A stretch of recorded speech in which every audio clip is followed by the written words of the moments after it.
Good afternoon everyone, and thanks for joining me. Apologies firstly because I have a cold, so you're going to have to put up with my nasal narration. The second apology is for the video last Sunday. It was obviously a YouTube issue, the reason that it froze. So I deleted it and I've re-uploaded it, and it works okay now, so it's there if you want to watch it. And that one was Cryptids of the World. This week I've chosen another subject we're all familiar with, but I've found a few stories that I've not heard before, so I'm hoping you haven't too. So let's have a look at the world of hauntings.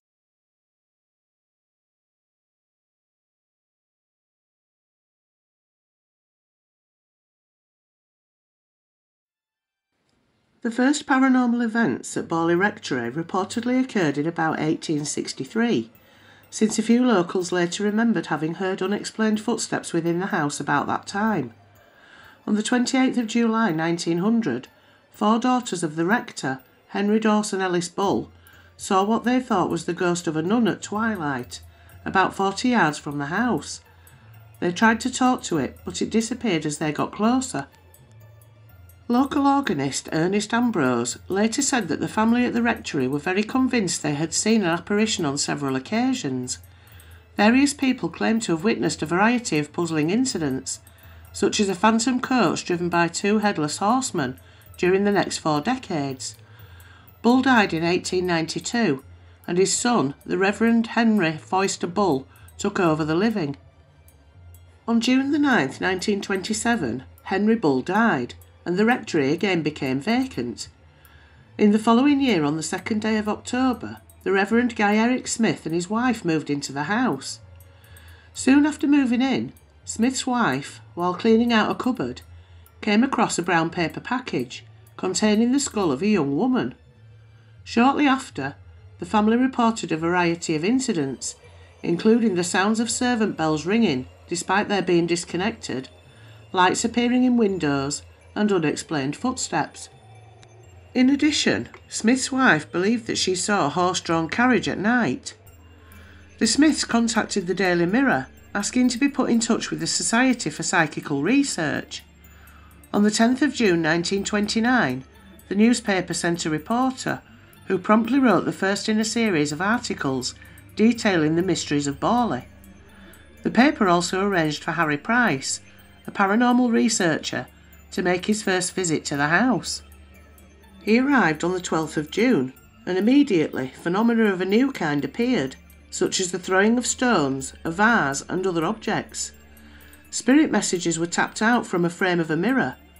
As soon as Price left, these ceased. Smith's wife later maintained that she suspected Price, an expert conjurer, of falsifying the phenomena. The Smiths left Borley on the 14th of July 1929, and the parish had some difficulty in finding a replacement. The Reverend Lionel Algernon Foyster, a first cousin of the Bulls, and his wife Marianne moved into the rectory with their adopted daughter Adelaide on the 16th of October 1930. Lionel Foyster wrote an account of various strange incidents that occurred between the time the Foysters moved in and October 1935, which was then sent to Harry Price.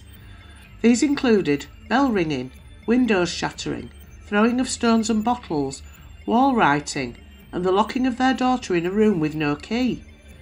Marianne Foyster reported to her husband a whole range of poltergeist phenomena that included her being thrown from her bed. On one occasion, Adelaide was attacked by something horrible. Foyster tried twice to conduct an exorcism, but his efforts were fruitless. In the middle of the first exorcism, he was struck in the shoulder by a fist-sized stone. Because of the publicity in the Daily Mirror, these incidents attracted the attention of several psychic researchers, who after investigation were unanimous in suspecting that they were caused consciously or unconsciously, by Marianne Foyster. She later said that she felt some of the incidents were caused by her husband, in tandem with one of the psychic researchers, but other events appeared to her to be genuine paranormal phenomena.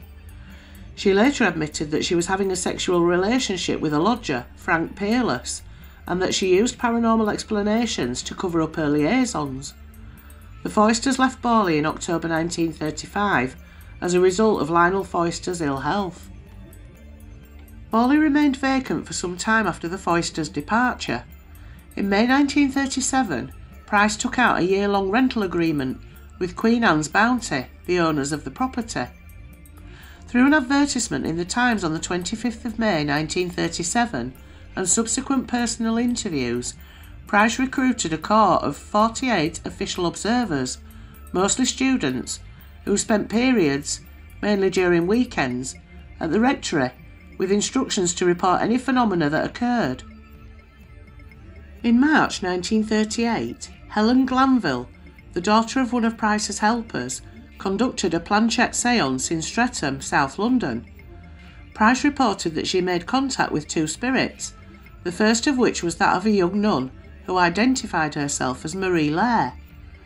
According to the planchette story, Marie was a French nun who left her religious order and travelled to England to marry a member of the Waldegrave family, the owners of Borley's 17th century manor house, Borley Hall. She was said to have been murdered in an older building on the site of the rectory, and her body either buried in the cellar or thrown into a disused well. The wall writings were allegedly to be her pleas for help. One read, "Marianne, please help me get out." On the 27th of February 1939, the new owner of the rectory, Captain W.H. Gregson, was unpacking boxes and accidentally knocked over an oil lamp in the hallway. The house was never connected to a gas or electricity supply, and water was obtained from a well in the courtyard. The fire quickly spread, and the house was severely damaged. After investigating the cause of the blaze, the insurance company concluded that the fire seemed to have been started deliberately. A Miss Williams from nearby Borley Lodge said she saw the figure of the ghostly nun in the upstairs window, and, according to Harry Price, demanded a fee of £1 for her story. In August 1943, Price conducted a brief dig in the cellars of the ruined house and discovered two bones thought to be of a young woman. After Price's death in 1948, Daily Mail reporter Charles Sutton accused him of faking phenomena. Sutton claimed that whilst visiting the rectory with Price in 1929, he was hit on the head by a large pebble. Sutton stated that he seized Price and found his coat pockets filled with different sized stones. In 1948, Eric Dingwall, K.M. Goldney and Trevor H. Hall, three members of the Society for Psychical Research, two of whom had been Price's most loyal associates, investigated his claims about Borley. Their findings were published in a 1956 book, The Haunting of Borley Rectory, which concluded that Price had fraudulently produced some of the phenomena.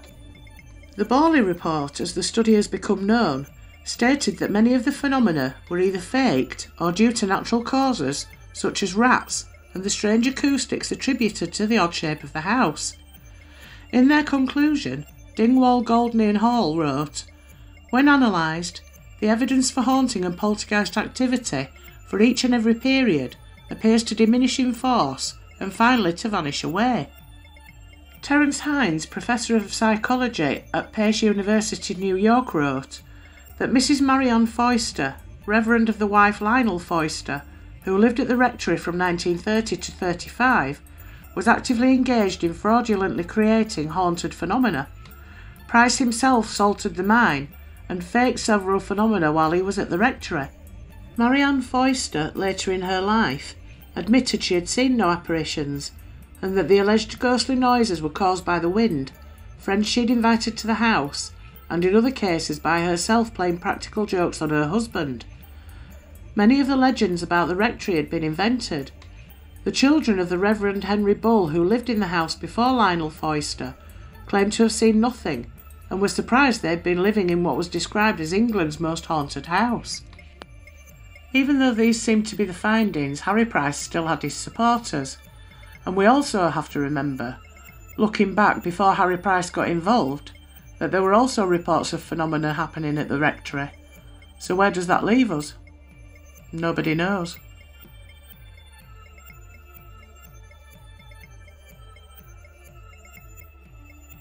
"112 Ocean Avenue in Amityville, New York State, has good reason to claim the chilling title of one of the most haunted houses in the world. Owners past and present have done all they can to transform the building from its previous state in a bid to escape its bloody history. The famous quarter-moon windows have been replaced and the house number changed to deter spooky thrill-seekers, so the infamous address of 112 Ocean Avenue no longer exists. In more recent years, the various owners of the house claim to have experienced precisely 0 paranormal encounters, but of course they would say that, wouldn't they? In 1974, a 23-year-old man shot and killed his mother, father and 4 siblings in their house at 112 Ocean Avenue. At first, the man claimed it had been a mob killing, but police quickly found holes in his version of events, and it wasn't long before he confessed to the murders. He pleaded insanity, that he killed his family because he'd heard their voices plotting against him, and was incarcerated until his death in 2021. Following his conviction, he lied incessantly about what had happened that night, offering several different stories as to who had carried out the murders, at one point implicating his mother. Police were also baffled that none of the neighbours on Ocean Avenue reported hearing gunshots, despite the murder weapon being a rifle with no silencer. All they heard was the family dog barking at around the same time. Following the murders and the trial, the new family moved into the house, which was priced incredibly cheaply for obvious reasons, but the new owners were unaware of its history when they bought it. Much of the deceased family furniture came with the house, and within a month, things became very strange and frightening for the new residents. The house attracted great swarms of flies, doors were ripped from their hinges by a malicious presence, and the family believed that the furniture had moved around on its own. On top of that, there was continual banging on the doors and walls, cabinets slammed shut on their own, faces appeared around the house, and green and black slime was said to ooze from the ceilings. They eventually learned of the house's grisly past and arranged for a priest to carry out a blessing on the property. As the priest was blessing each room, he encountered a presence in one, a male voice telling him sternly to "Get out!" The next day the priest developed a fever and blisters, akin to stigmata appearing on his hands. The new family only stayed in the house for around 4 weeks, until one night of terrifying paranormal events led the residents to leave right away. The experiences were so frightening, they even had difficulty talking about them. They never returned to the house and arranged for their possessions to be packed and moved. They sold their story to writer Jay Anson, who in 1977 published the bestseller The Amityville Horror, a True Story. A film franchise quickly followed, making the story of 112 Ocean Avenue one of the most discussed in spooky circles. The list of phenomena that allegedly occurred in the house includes odours in the house that came and went, the front door slamming shut in the middle of the night, the inability to keep the house warm, strange gelatinous drops on the carpet, and levitation witnessed by the husband of his wife. Lorraine Warren, renowned investigator and demonologist, spent the night in the house with a team of researchers and remembers an overwhelming feeling of horrible depression pervading the home. The team also took a series of time-lapse photographs of the upstairs landing. None of the photographs showed anything out of the ordinary, except one. It clearly shows what is described as the face of what appears to be a little boy peering out from one of the bedrooms.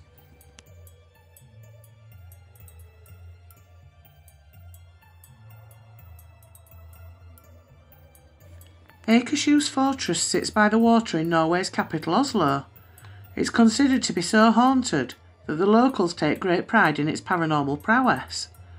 Built in the 1300s, the place is ripe for spectral activity, with plenty of figures from history who might want to hang around. As well as serving as a residence to royalty and political leaders, Akershus has also been used as a military base and prison over the centuries. A woman with no face has been seen walking the halls. She wears a long robe and apparently emerges from the darkness to show herself to visitors. Sightings of ghostly castle guards have also been reported, along with faces that appear in any fire that is lit in or around the castle, allegedly cackling and grinning maniacally. Perhaps the most intriguing and terrifying of the paranormal activity at the castle is that of the ghost dog that guards the gates. Legend has it, since the dog was buried alive, its spirit continues to lurk, and that anyone it approaches will die within the following 3 months.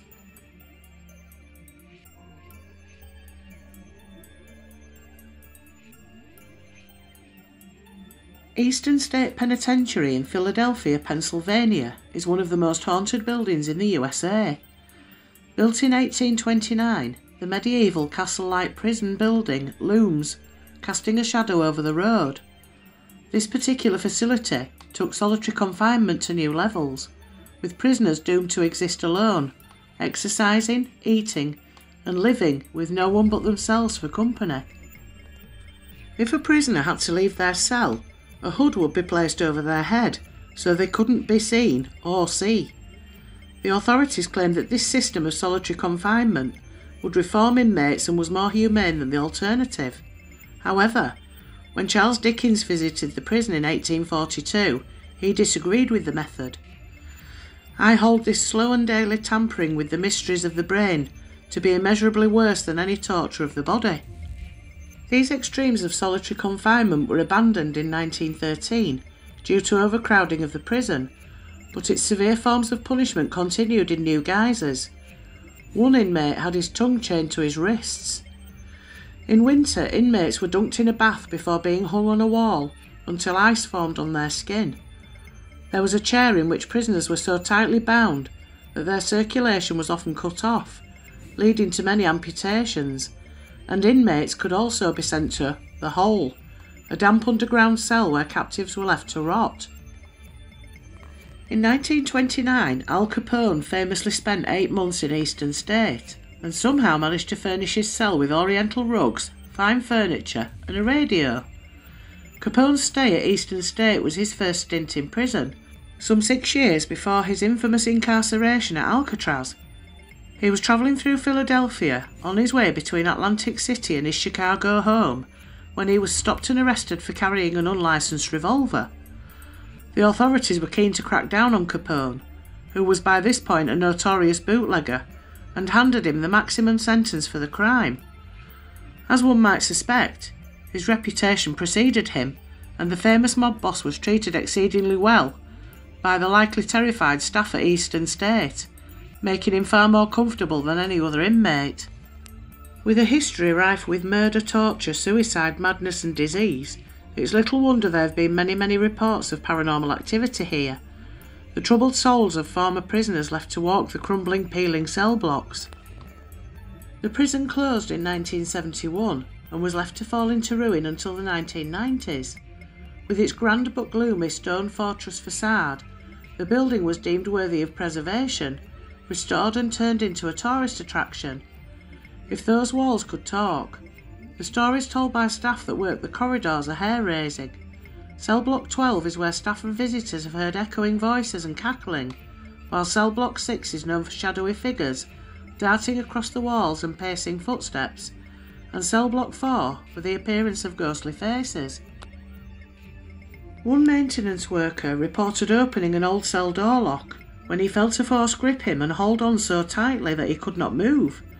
He felt what he described as a horrible, negative energy forcing its way out of the cell, and reported seeing tortured faces appear on the walls.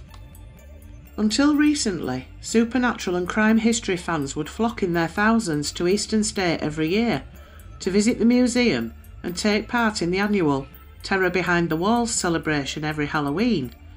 Actors would assume the roles of prisoners to create a frightening display that was as scary as possible, alongside attractions such as zombie mud runs and escape rooms. The horror show was deemed by many to be too scary, and in more recent times has been toned down and much of it cleared to make way for a beer garden.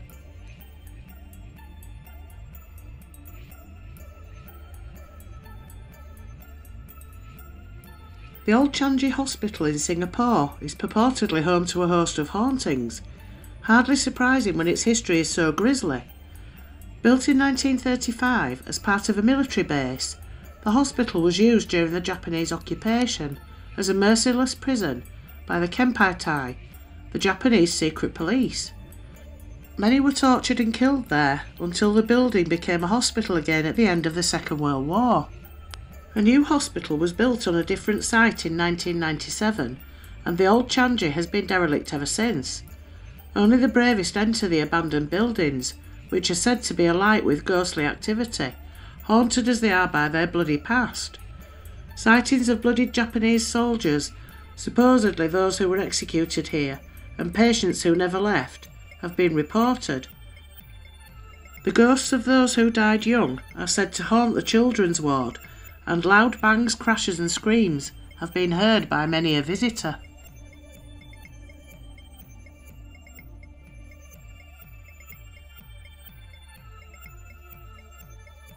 The vast network of Victorian tunnels underneath London claim host to quite a few ghosts. It began operation over 160 years ago, and since then millions upon millions of people have passed through its stations and walked its platforms, so it's no wonder it has its fair share of ghostly stories.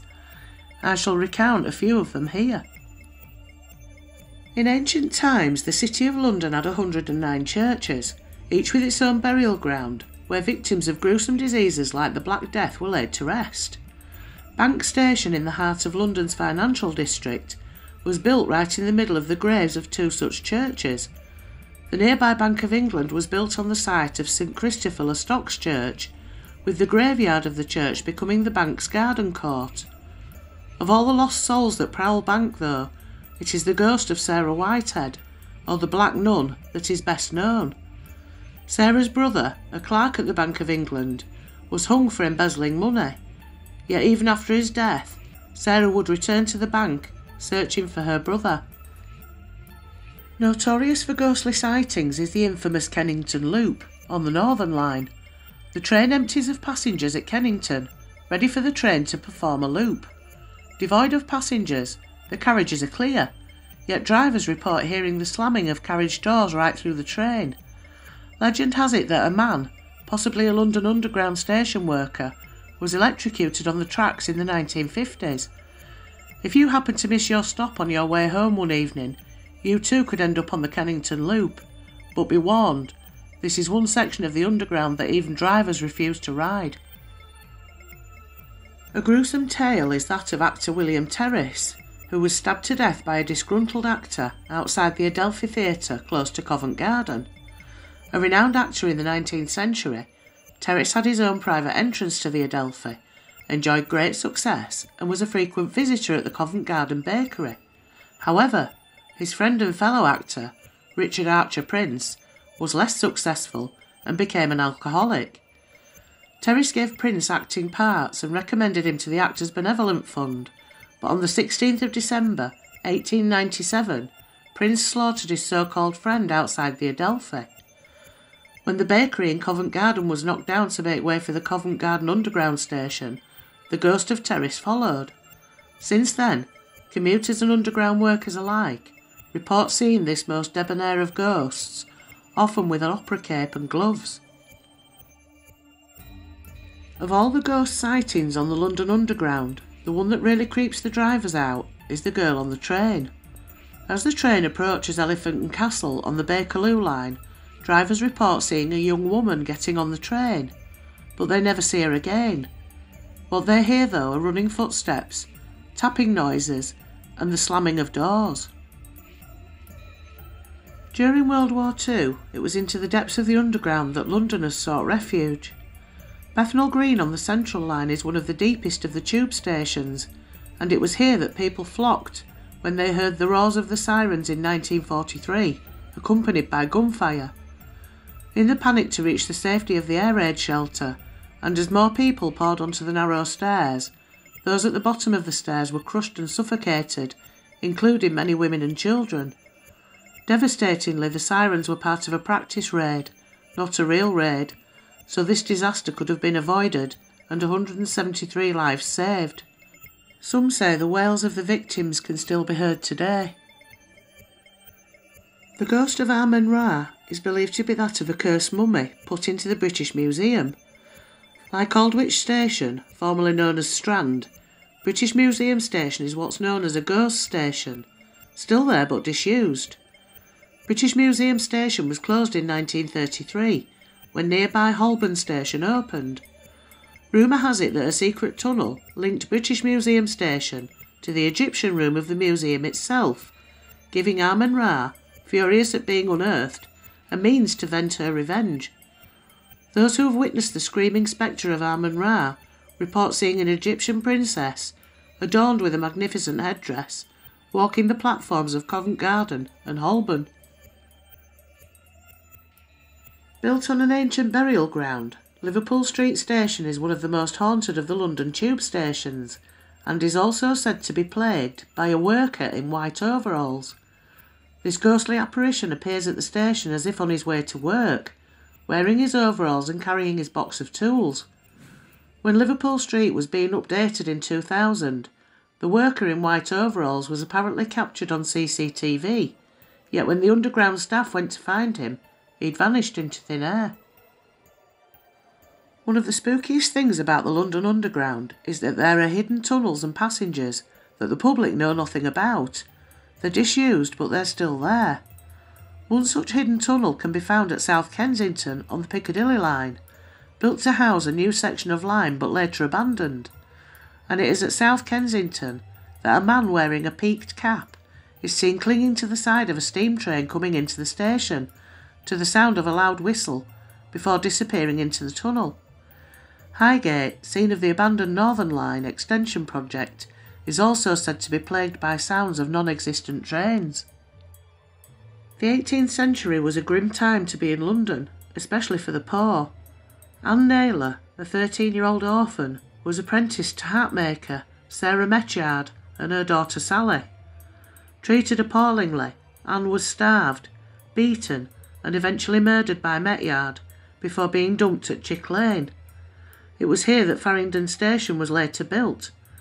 Over the years, many have reportedly heard the screams of a young girl at Farringdon. Aldgate Station is believed to sit on the site of a plague pit, a mass burial ground of over 1,000 bodies, which were found when they built the station in the 19th century.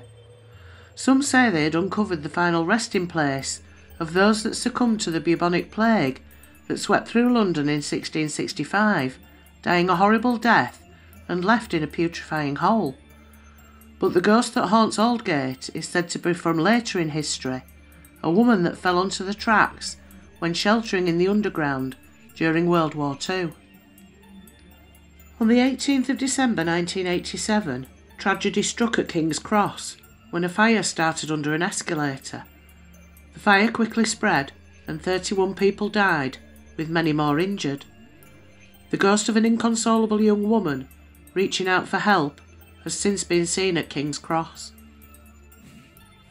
At the Channelsea depot in Stratford, a former British Rail employee reported seeing a tall man wearing a cape and top hat standing by a hangar. He had a terrible grin and a mouthful of white teeth and immediately vanished, leaving the witness very cold and apprehensive. A few months later, in the same area, the witness felt a strong tug at her bag that almost pulled her over.